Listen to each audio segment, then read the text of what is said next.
Assalamualaikum warahmatullahi wabarakatuh. Perkenalkan, nama saya Fician Abraham Mubarak dengan NIM 240112866 jurusan Hubungan Internasional. Pada kesempatan kali ini saya akan menjelaskan mengenai materi deviance, deviant, dan crime untuk memenuhi proyek akhir mata kuliah pengantar sosiologi di semester 1. Nah, jadi yang pertama ada deviance. Nah, apa sih deviance itu? Deviance merupakan perilaku yang menyimpang dari norma atau aturan yang berlaku dalam suatu masyarakat. Nah, norma ini bisa berupa hukum formal yang diterapkan oleh negara atau norma sosial yang informal seperti kebiasaan atau nilai sosial. Deviance tidak selalu negatif karena beberapa tindakan deviant bisa mendorong perubahan sosial yang signifikan. Namun, deviance seringkali dianggap sebagai pelanggaran terhadap harapan sosial atau aturan yang ada. Nah, apa sih contoh-contoh deviance? Nah, deviance dibagi menjadi dua. Yang pertama ada deviance ringan. Contohnya seperti tidak mengikuti antrean, berbicara dengan suara keras di tempat umum. Terus yang kedua ada deviance berat, seperti tindakan pencurian dan penyalahgunaan narkoba. Nah, tadi seperti yang disebutkan ada deviance yang mendorong perubahan sosial. Nah, contohnya seperti aktivis hak-hak sipil yang dianggap deviant pada masanya, namun membawa perubahan besar dalam masyarakat. Nah, selanjutnya ada penyebab deviance. Apa sih penyebab deviance?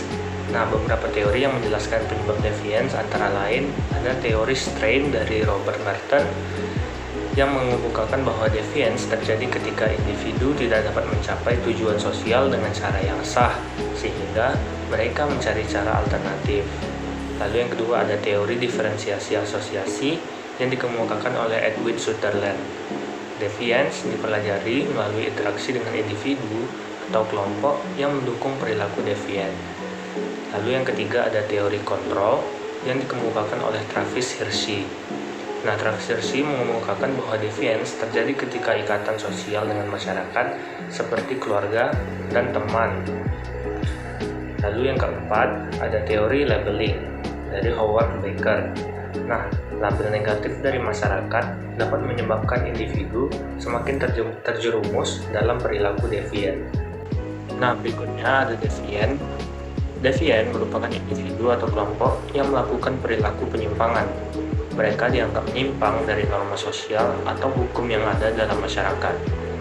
Nah, tindakan deviant itu bisa beragam, mulai dari pelanggaran ringan hingga kejahatan serius. Namun, tidak semua deviant dianggap sebagai kriminal karena tidak semua tindakan deviant melanggar hukum. Contoh deviant yang pertama ada individu yang melanggar norma sosial. Sebagai contoh, seseorang yang memakai pakaian yang sangat tidak sesuai dengan norma budaya atau berbicara secara kasar di tempat umum. Nah, yang kedua ada individu yang melanggar hukum. Sebagai contoh, pencurian atau pemerkosaan yang merupakan contoh deviant yang juga kriminal. Nah, selanjutnya ini ada penyebab deviant. Seperti yang dijelaskan sebelumnya, penyebab deviance berkaitan dengan berbagai faktor, mulai dari ketidakmampuan mencapai tujuan sosial, interaksi dengan kelompok yang mendukung perilaku deviant, hingga label sosial yang diberikan oleh masyarakat.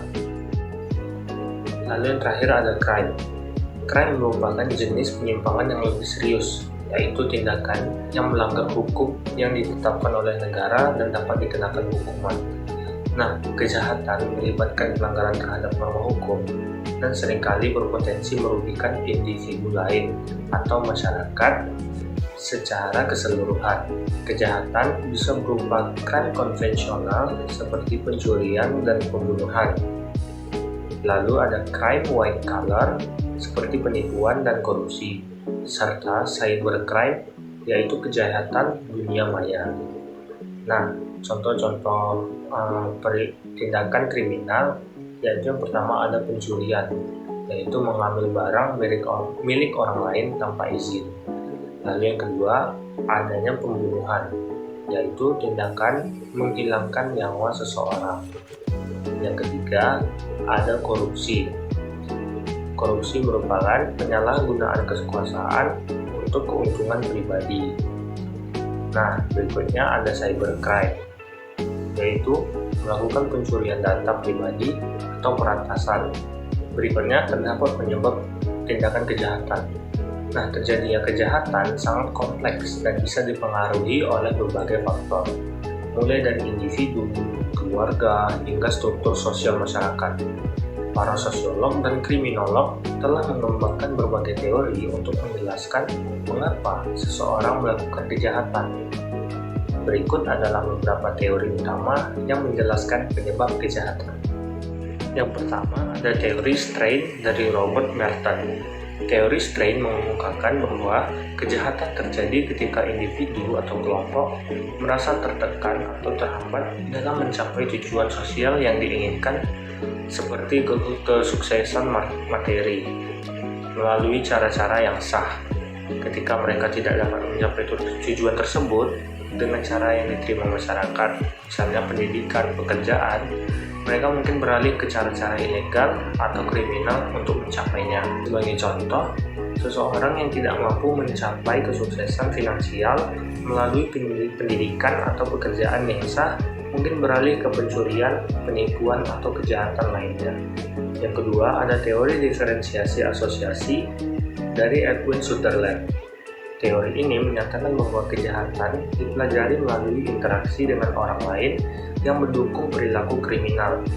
Individu belajar perilaku devian atau kriminal dari orang-orang di sekitar mereka, terutama dalam kelompok yang sering terlibat dalam kegiatan kriminal.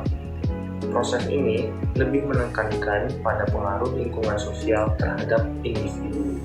Sebagai contoh, seorang remaja yang sering bergaul dengan kelompok yang terlibat dalam penggunaan narkoba atau peredaran barang curian kemungkinan besar akan terpengaruh untuk melakukan hal yang sama. Lalu berikutnya ada teori labeling. Menurut teori ini, kejahatan terjadi karena individu diberi label atau stigma negatif oleh masyarakat. Ketika seseorang diberi label sebagai penjahat atau kriminal, label tersebut dapat memperkuat perilaku kriminal mereka. Individu yang sudah diberi label ini mungkin merasa bahwa mereka tidak bisa keluar dari peran tersebut, sehingga mereka terus melanjutkan perilaku kejahatan. Sebagai contoh, seseorang yang dicap sebagai penjahat setelah melakukan tindak pidana ringan mungkin akan terus berperilaku kriminal karena mereka merasa tidak ada kesempatan untuk diterima kembali dalam masyarakat yang lebih baik. Lalu yang terakhir ada teori kontrol sosial. Teori ini berfokus pada pentingnya ikatan sosial dalam mencegah kejahatan. Hirschi mengemukakan bahwa kejahatan terjadi ketika ikatan sosial seseorang dengan masyarakat lemah atau tidak ada. Nah, ikatan sosial yang kuat seperti hubungan dengan keluarga, sekolah, dan teman sebaya dapat mengurangi kemungkinan individu untuk melakukan kejahatan. Sebaliknya, ketika ikatan ini lemah, individu lebih cenderung terlihat dalam perilaku kriminal. Nah, sebagai contoh, remaja yang tidak memiliki keterikatan yang kuat dengan keluarga atau tidak merasa memiliki tanggung jawab terhadap teman-temannya, lebih cenderung terlibat dalam kegiatan kriminal. Sekian dari saya.